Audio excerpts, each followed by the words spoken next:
So, thank you guys for joining State 48. Today we have something a little different. Now, we did have some technical glitch, so it was supposed to be a Substack Live, but we had to switch to Zoom because I couldn't figure out Substack. So here we are. But thank you. This is AJ Bruno and Rachel Alexander, political professionals, veterans. Thank you guys for joining me. Yeah, sure. Thanks for having me. And I have to point out, you two are two of my closest friends, so it makes it even more enjoyable. Well, thank you. Yes. Yeah, so I've been wanting to have this conversation for a while. So I definitely wanted to bend your ear because you guys have been in the business for a while. Why? Why politics? Did you fall into it, or is it something that you went to school for and you always just wanted to do? AJ, why don't you go first? Yeah, I've always had an interest in politics. So, I mean, I was probably angry when Clinton beat Dole. That's probably the first time I got into it. And ever since then, just kind of grown from there. I've always been into history and politics and campaigns, and so it's just been something I've kind of lived and breathed for a long time. And I used to do some political campaign work and some writing, that sort of thing. And even in the PR world, I'm still kind of connected to it all the time. And yeah, so I kind of see myself going that route full on eventually. But it's just it's the people I think that ruin politics because I find it so enthralling. It could be challenging with the people that you deal with in that world, but it's just something I've practically always enjoyed. Yeah. Okay, Rachel, what about you? So some people already know my story. My parents subscribed to National Review back when it was conservative. And so beginning about second grade, we weren't allowed to watch TV or go to movies. So I just read. And so every 2 weeks when it would come in, I would read it cover to cover and I would read every single page, including a couple of the features that I really didn't care for. And so that led to me starting my website, Intellectual Conservative, in 2002 to try to carry on William F. Buckley Jr.'s legacy because National Review had become kind of rhino. And so, I started writing about politics in law school and never stopped. So for younger people out there, I had someone call me and wanted to interview me about doing political journalism. And she said, should I do it? So I won't tell you how I answered until afterwards. But for young politicians, what do you say, AJ? Is this a business still for young politicians to get into? Mhm. What would you tell? What would you tell a young hopeful?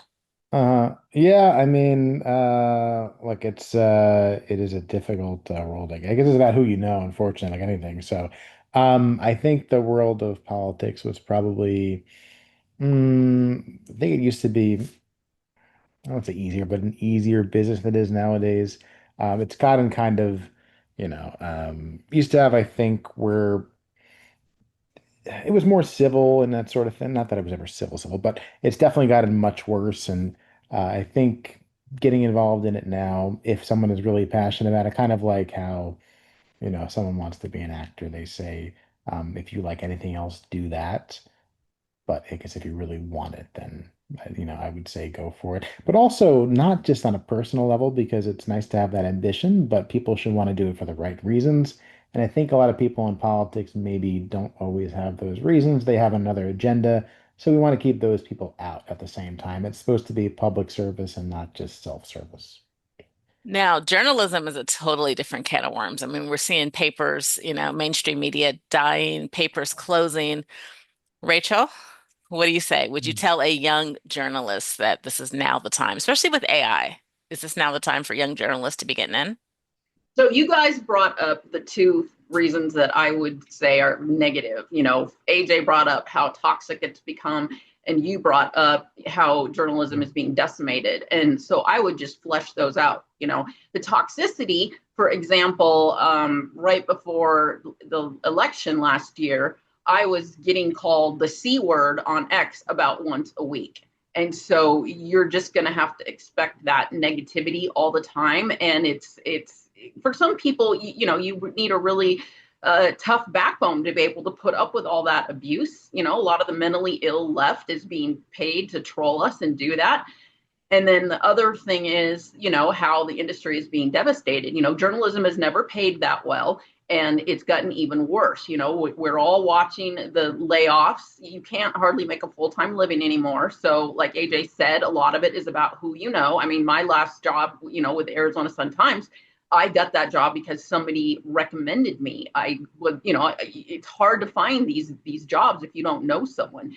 And so the journalism industry is evolving. AI is taking over much of our jobs. So you have to adapt. And one way I believe that you have to adapt is you kind of have to become an influencer. You have to go out there and promote your own articles on X and other platforms because publishers aren't doing that anymore. And there's no way to make a living unless you've got maybe some side gigs going on and projects, you know, extra op-eds you're writing or whatnot.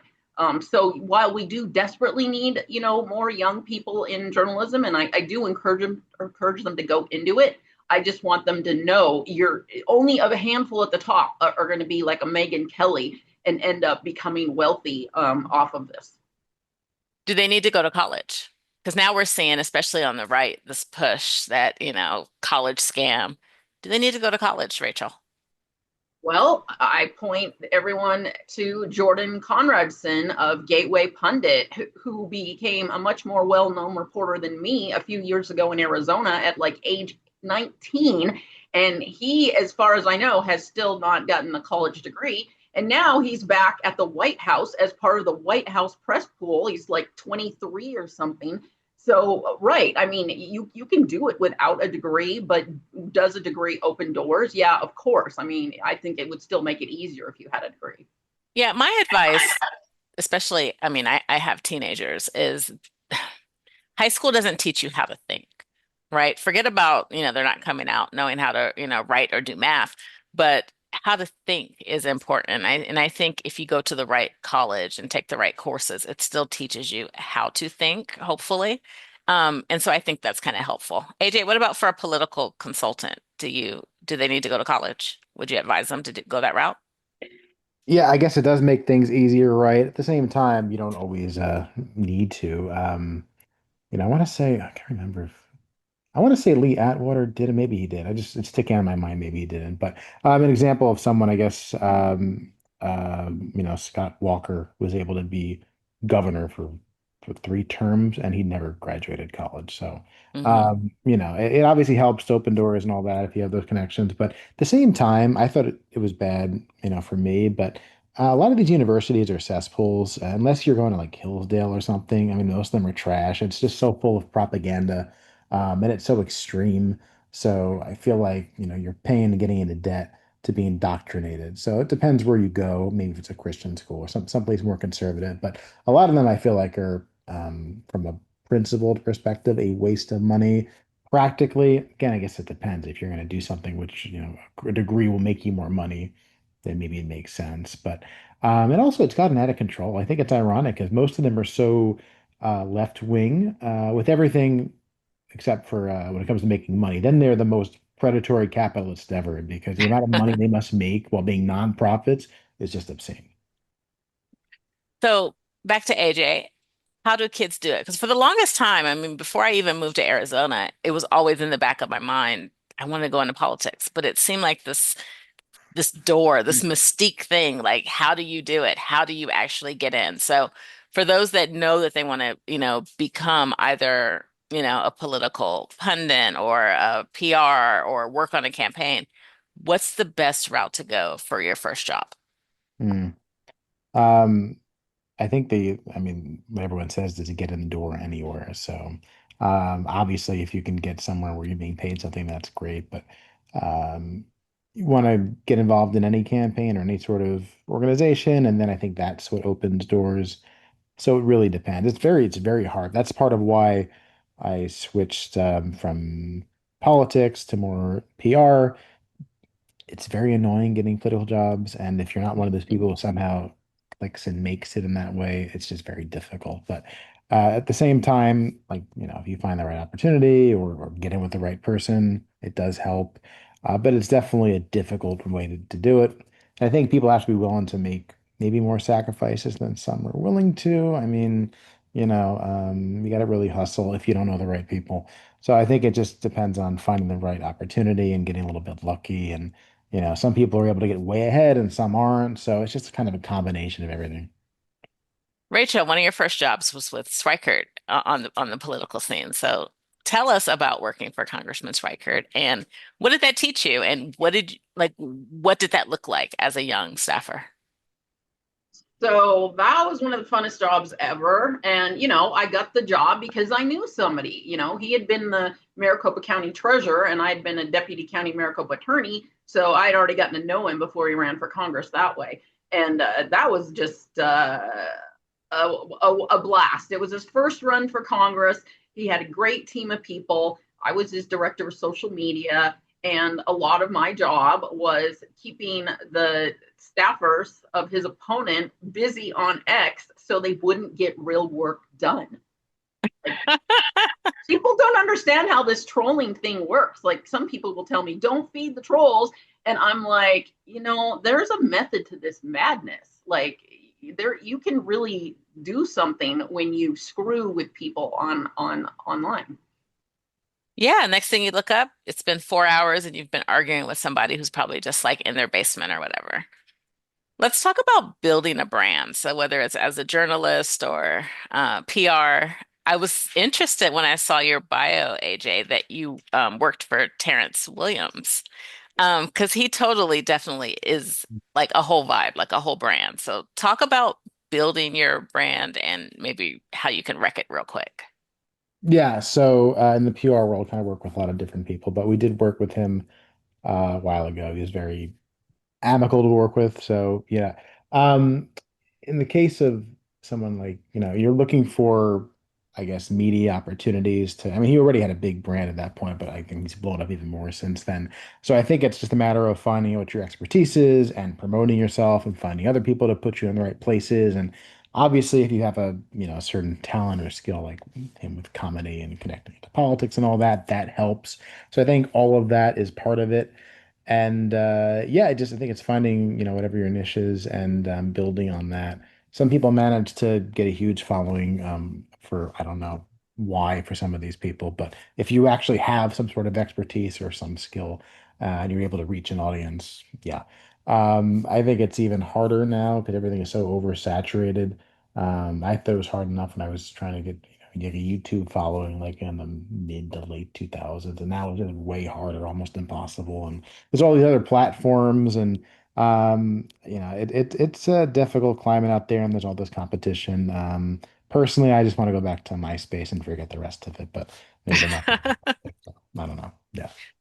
Rachel, talking about building a brand, I saw something this week from an ex-insider, and he Mhm. said for 6 months, if you post the same thing, just a little snippet, then you become an expert in the field, and X will reward you for it. So you've said numerous times you don't know why or you don't know how, but somebody at X promoted you, and Rachel is, over like what 130,000, followers right now. And so definitely you are the election security, expert, right? Because that's all you talk about. You also used your brand, your experience, what somebody may see as a negative, and it becomes what now has launched you, and it's a positive. So talk a little bit about how you took what some people would see as negative and made it your brand and kind of launched your career from there. So, because I was the former Maricopa County elections attorney and a former Maricopa County prosecutor and writing about Arizona politics, of course, I'm going to end up writing about all the election fraud that's happened here. And so I just sort of fell into that. And yes, I get attacked all the time on X. And there are, under the old Twitter, I'd be suppressed. And so I couldn't build up any followers. I was actually hemorrhaging followers. And there are other platforms that have suppressed me. I can't get any followers on Instagram. LinkedIn suspended me twice. If I get suspended one more time, I'm gone. Same with YouTube. If I get one more suspension, I'm gone. So it has hurt me. But since Elon Musk took over, he started promoting certain accounts in 2022. And my account was one of them. And I believe it was because he was trying to promote conservative and independent journalists like who had been suppressed before. He was trying to make it fair. So that is one hopeful thing if you do want to become a conservative, media influencer or journalist. Elon does promote those types of accounts. And a lot of those accounts they are practically anonymous accounts. They have no bio, they have no background, they don't even state whether the person has a degree. And Elon is massively promoting some of those accounts. So I think for that reason, it is important, to put forth the brand. There's one of those accounts out there is, she's called Insurrection Barbie, but she's got a very, specific message and delivery, and that resonates for whatever reason with Elon and his people at X. And so she gets promoted. And I just strongly recommend that everybody do that. With so many different names out there now promoting themselves and their podcasts and stuff, you have to. I mean, especially if you're a journalist, you're competing against all these influencers, and a lot of them have money. They're able to do things like buy followers on X and buy paid posts to promote their accounts. So I mean, it's an all out, and this one guy here always calls me a grifter, right? Because I'll repost him with quotes and stuff, and he'll say that I'm grifting, and I'm like, dude. And he's in the mainstream media, of course, and I'm like, dude, if you don't reinvent yourself and start promoting yourself and your brand as a journalist, you are going to die. AJ, what is grifting? Yeah. Well, there's a lot of grifters out there, right? So I think I think you know, in the context of this, people who are kind of portraying themselves as something that maybe they're not, or trying to just get into um, it's kind of like well, it's the internet, right? So people are petty. People try to use any, I guess, malicious angle they can to get some followers, to get some support, or so they're willing to go to any length to get attention, and that's kind of one of the drawbacks with social media and online. And we were just talking before. Rachel was talking about Candace Owens, who I think at this point is a crazy Jew-hating anti-Semite, and yet she still has a huge following. I don't understand how or why people follow this. I guess there's like kind of a neo-Nazi alt-right sect. I'm not sure they'd follow her, but I mean, apparently they do. And there's some people like that who are kind of, I think, preying on the most extreme edges and kind of drifting far beyond what's conservative. So I think stuff like that is kind of unfortunate, but you see it happening more and more. One thing I've seen a lot of out here in Arizona, and even by like our mainstream media, first of all, I don't think anybody over the age of 30 should even be using the term grifting because I just don't think that I just don't think people know what it means, and it's just become, but Rachel, how is Turning Point? How are they grifters? I just don't get it. I mean, you can like them or love them or hate them for whatever reason, but how are they grifting? That annoys me as well too. Yes, they rake in millions of dollars, but guess what? Their money is going to change Gen Z into conservatives, and they've done it. So, all these accusations against them, and some of it is jealousy, I've noticed, because Turning Point will always have their favorite people who are speakers at their conferences, and it's always the same names. And people don't like that, and they feel like these same people are being rewarded, without looking at other possible leaders and stars and speakers. And I get it. I get it. I mean, it would be nice to probably have, introduce a new line of faces here and there. But I mean, for them, it works for them for whatever reason. Having these same stars works for Turning Point USA. So, who am I to criticize? Yeah, I guess I just don't understand with a company that has employees and they're paying people, a good livable wage, and they have products. They're winning elections. They're actually on the ground working. Again, you can argue, different things about Turning Point, but I don't think you can call them grifters. Like that to me, I just like, okay, you lose the argument there. And I'm really kind of tired of that word, in general. Okay, let's talk a little bit insider baseball. Are we in trouble for the midterms or are we in good shape? Um, well, I think they're kind of playing with fire now with some of this. I guess everyone does the gerrymandering stuff, but the thing is, you gain 5 seats in Texas, and then they might, take those seats away in California, and other states play the same game. So I think it's kind of that alone is we'll see how that plays out. But you could also hurt yourself in the process of doing that. I think that the vote for that looks like let's check the odds lately. I think it can go either way. I mean, historically speaking, you lose seats, right? But I think during was it Bush's first midterm, they gained seats. So there are times where it kind of goes the other way. So it really depends. I think it depends on how the economy goes and all that, and we'll see how it plays out. I wouldn't say it's bad shape. I would just say mm, maybe too soon to tell. I think the way the Senate races look is, I think it'd be impossible, or not impossible, very difficult to lose the Senate there. So then you're looking at the House and how that goes. So, but yeah, I mean, I would think you wouldn't want someone like Hakeem as the speaker because like everything comes out of his mouth, it sounds even stupider than Nancy Pelosi a lot of the time. So we'll see if people buy it or not. But too soon to tell. Could go either way, but I wouldn't be too pessimistic about it. Rachel? Well, you probably can predict what I'm going to say. I think the Democrats are going to use election fraud to target the key swing districts, especially the ones that have conservatives running in them. And then they'll just do what they did with, Carrie Lake and just say, oh, she was just, too conservative, too crazy. So the voters rejected her.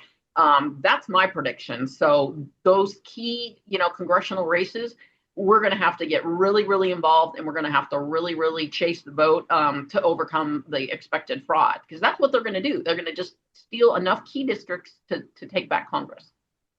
What about here locally in Arizona? How's it looking for Arizonans for our big race coming up in 2026? So, I mean, I think, you've got what the governor's race is a big one here. That one, we don't even know how that's going to play out yet. But I do think since we have Turning Point here in this state massively getting out the vote, and they seem to be getting behind, Andy Biggs for governor and the other key, Warren Peterson for attorney general, I think they will get the vote out and make it too big to rig for cheating, at least in Arizona. Okay. And actually, I did not expect you to go there, surprisingly. I probably should have, but I actually didn't. Um, AJ, do Democrats have anything to offer, or will people just be buying into the mainstream media? Mm. Trump is bad. What are Democrats offering right now Yeah. for the midterms? Like, Well, I guess if you want like Memdani style democratic politics, then that's your thing. And sure, go ahead. That seems to be the more common, I mean, you look at like hypothetical polling for the next presidential election, and AOC was like at I think 12%. The fact that she's getting any like significant amount of support shows you where some of those voters are. So I guess for people who decide, these people who vote both ways and decide these elections, is that something that they're on board with? Something which is way, way beyond like mainstream, traditional democratic politics. We're talking about the far fringe left. And I think that's kind of the risk you take there when you go that direction. So they're not getting the message because obviously, the party is run by people increasing who I think are extreme. We had the deputy chair was that we talk about grifter, that David Hogg kid, he's a grifter. oh yeah. Yeah, the Volta, yeah, he was, he's deputy chairman. So if you have people like that with like influential roles in the party, no, I would hope people will reject that. The problem is, I don't know if enough people really pay that much attention. A lot of people who vote don't know what they're voting for, sadly. If people were educated and actually knew who stands for what, what will happen if these policies are implemented, all that stuff, I think they would clearly lose. And obviously they do cheat. I don't know if they could steal every race, but I mean, you got to be on the lookout, I guess, for any fraud, and dead people voting and all that kind of stuff. But it's kind of par for the course at this point. So yeah. So as a PR guy, I'm interested to know this question because one of the biggest problems that I see is immigration, right? So whether you're on the right, you're on the left, everybody wanted Trump to come. Well, I won't say everybody, but a lot of people wanted Trump to come in and do something about immigration. Even the Democrats, early on were like, okay, Biden let it get too far. But do you see mainstream? I see mainstream media doing a good job at hoodwinking the Democrats into thinking that we are just out here on every corner of Home Depot, rounding people up, that we're taking every grandma and just locking them up. I mean, I think they're really, they always have been pretty PR savvy on the left at just Mm. like selling the big lies. Do you think the right is doing enough on the PR angle around immigration and what's really going on? Well, on the left, they've always been kind of expert spin doctors and smear merchants, so that's Mm-hmm. kind of their thing. I don't think the talent is the same on the other side in that case, but also I don't think there's as much lying on the other side. So that probably is part of the problem there. Yeah, no, I think when it comes to the immigration issue, well, the problem with that too is we're always told the border needs to get secured, and there's been all these amnesties, and then we say the border is going to be secured after that. It never actually is secured. So we'll see if it actually does get done this time. Um, I don't think that they're like they say that they'll deport everyone here who's not here legally, but I don't know from a practical perspective if you could. Ideally, I do think that we want people, oh, and here's one thing too. I think there are some people like who claim to be on the right who I think are just anti-immigration. I'm just anti people coming here who don't want to come here legally and being Americans. I mean, there's people who come here just to take advantage of the country, and they don't really want to be Americans. They don't want to speak the language or be acclimated into the country, and I think that's a big problem. But anyone who wants to come here the right way, who actually wants to speak English and be contributing and be a part of the country, I think should be welcome. But I don't think it's fair people get to cut lines and all that. But can you deport all of them? I don't know.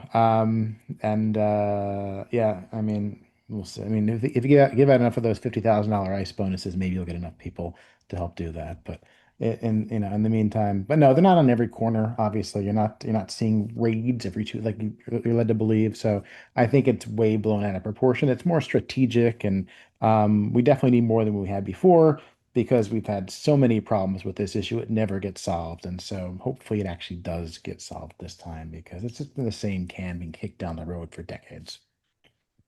Rachel, one thing that the left does is they do a good job, much better than people on the right, of amplifying their message, right? I think you and I talked about they must have like a chat group where this is what we're going to talk about today. And everybody from the politicians down to the journalists just hammer on the same thing. So that's what I see with immigration. It's almost like watching sausage being made. It's like, okay, we want people out of the country that are, committing burglaries, drug trafficking, raping, all of these bad people. We want them out.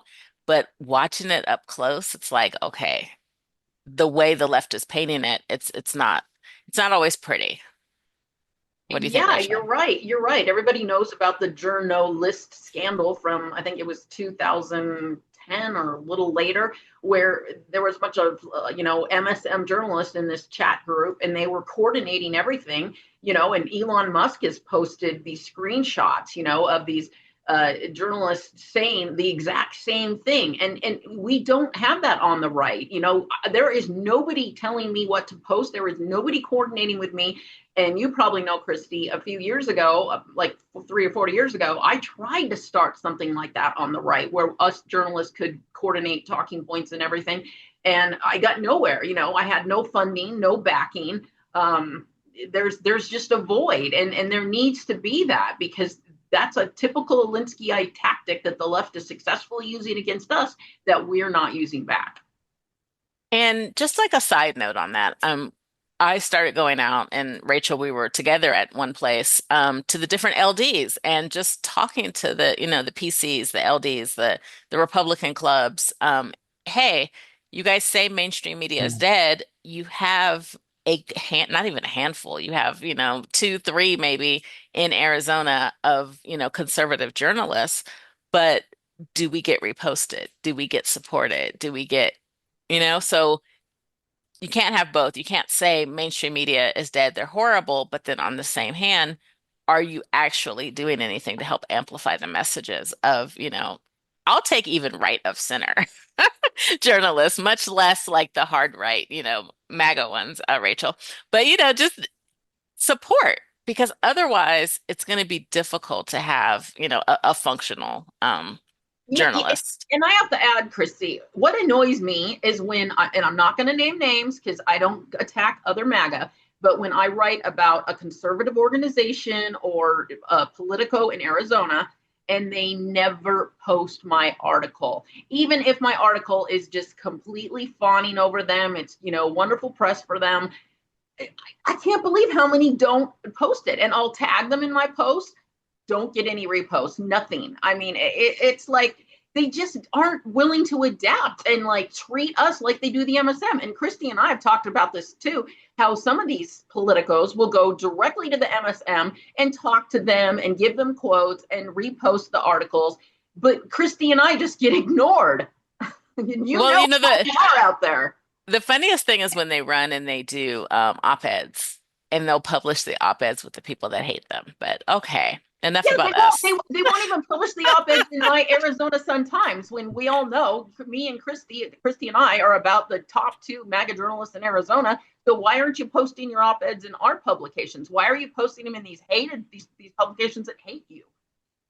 Yeah. So mainstream media is still hanging on by a thread. And we're, a lot of that thread that's holding them together because, no press is bad press. So even when we're talking about them, we're still giving them press. AJ, how do you read polls? How does a new politician coming into the game tell them? Because I learned several tricks this year about polls and I was shocked, but what's the trick about these polls? Yeah, I mean they're not always right. So I think it's could be a barometer to some extent, but I mean like looking at them now, I mean who knows what could happen. So sometimes someone might be way ahead in the polls, then it turns out they end up losing.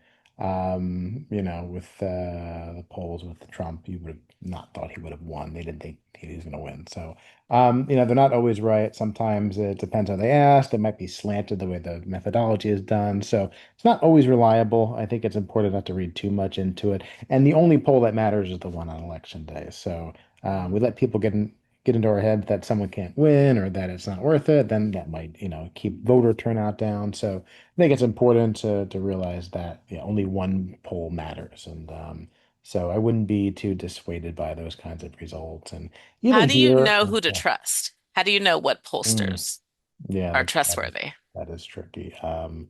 I mean, off the top of my head, I mean, Rasmussen does have a good reputation, I think, and anyone like that. So I wouldn't trust ones that are being funded by campaigns because who knows, they have an agenda. But the ones that maybe have a good track record or that they don't have kind of an agenda out there because it should just be a science. It shouldn't be anything that's biased, and you got to watch the way they ask their questions and all that. So.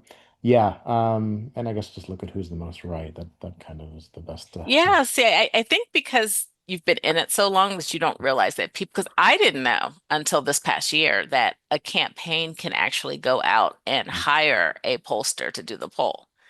Right. You're going to have to kind of look sideways just a little bit at the polls that is hired by the candidates, right? Also, the thing that you hit, how are the questions being asked? So you can go into the actual poll and you could look at the questions. Also, how many people are they actually polling?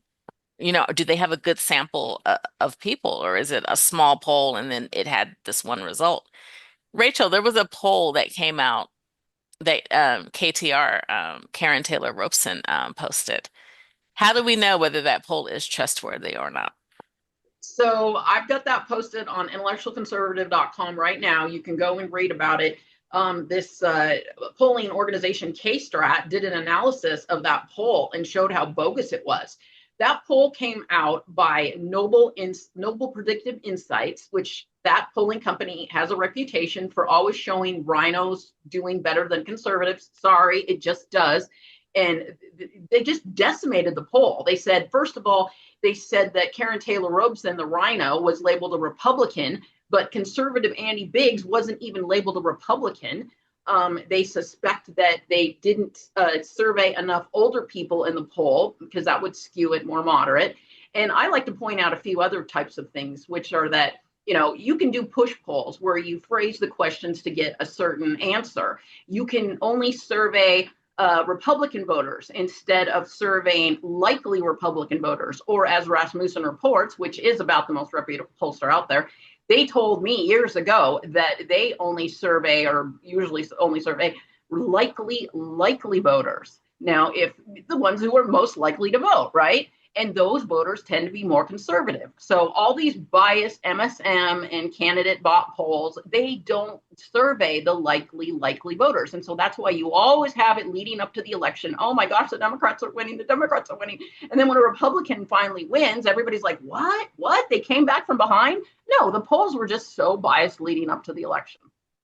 Two more questions for you guys. Push poll, because I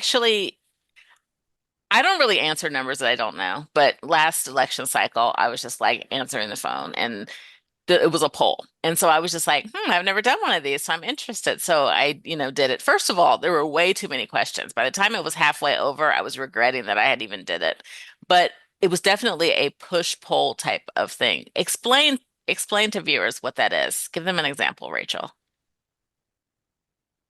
So, do you think Trump's policies of deporting innocent migrants who merely want a better life for themselves and have committed no crimes and have family members in the United States, do you think that this is a bad policy of Trump and maybe he should consider revising it? And she's not joking. Like I actually got off of the phone and I had to call a politician and I was like, this has to be illegal. Like this has to be something that can't be done. They were like, no, they're able to do that because the question was so just slanted one way for you to give one type of answer. Yeah, for sure. And then the mainstream media goes out and writes about these stupid polls, and there's just thousands of articles out there. And so if you look up polls in a certain race, all you're going to find is 100 articles showing that the Rhino candidate or the Democrat candidate is ahead, and they're never honest in their reporting. They never say it's a push poll. I mean, I don't see how these people do it with a straight face and sleep at night. And we saw that a lot with and we talked about it, Rachel, with Blake Masters and Abe Hamadeh.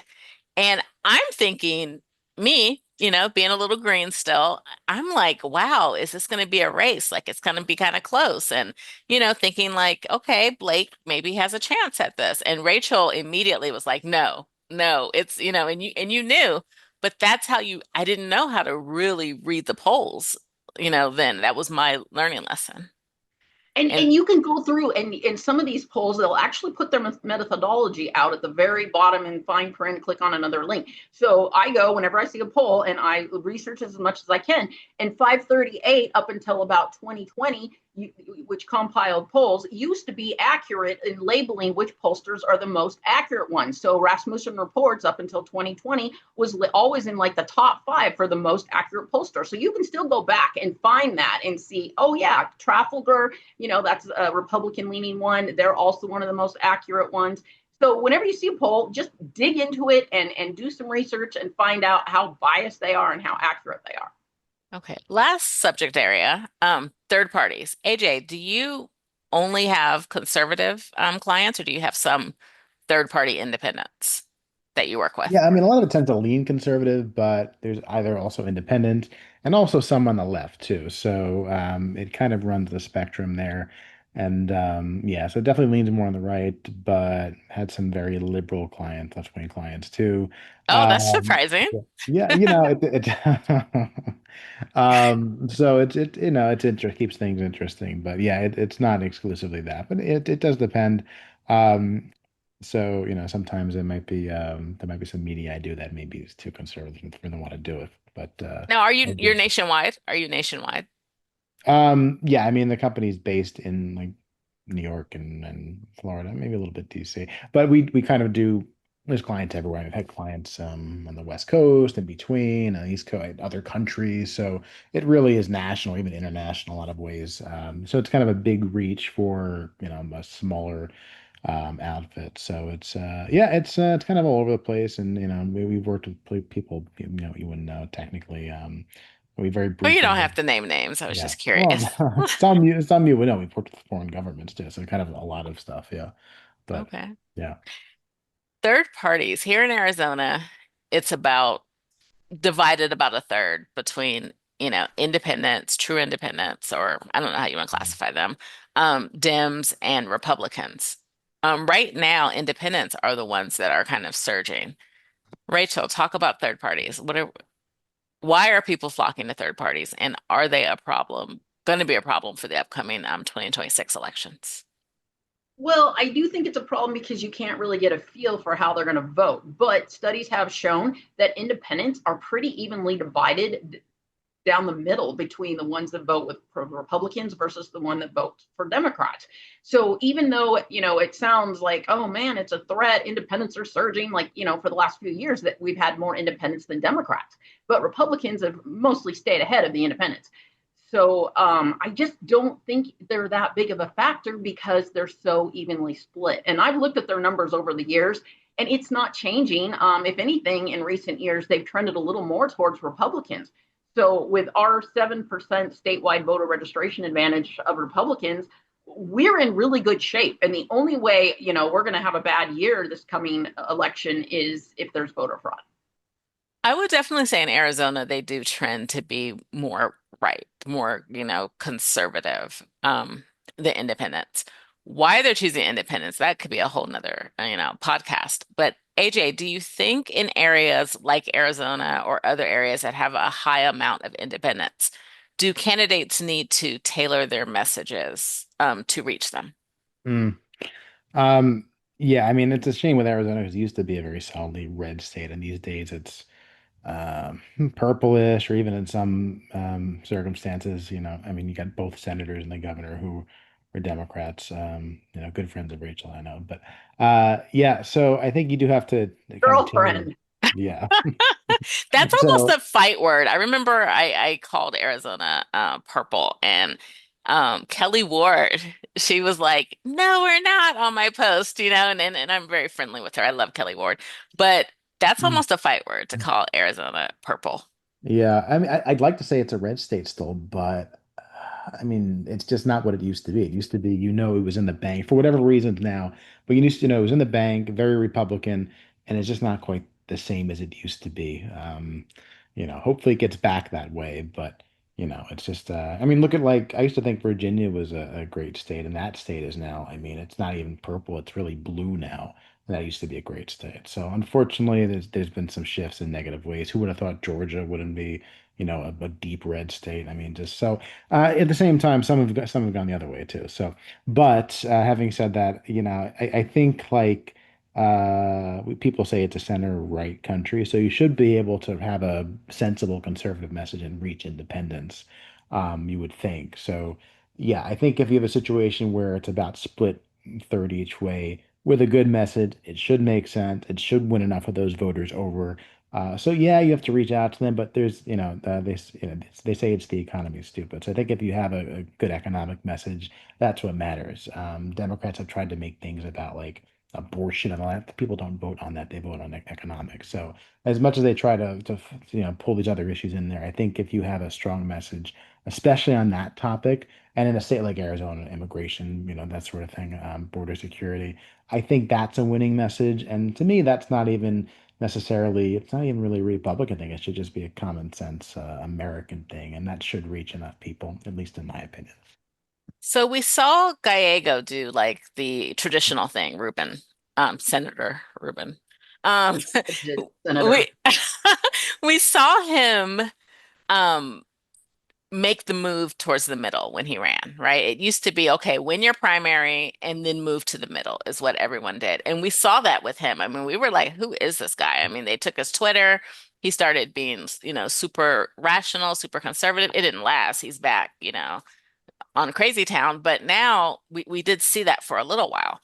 But with MAGA, I don't really see that happening. I mean, MAGA's like, this is who I am, this is what it is. You didn't see Abe well, Abe is in a solid red district, but you just don't see that among the far right move to the middle. Like they're just like, these are my policies and this is what it is. Is that type of politics dead, Rachel, where people are, you know, conservative and then moving to the middle to win the general?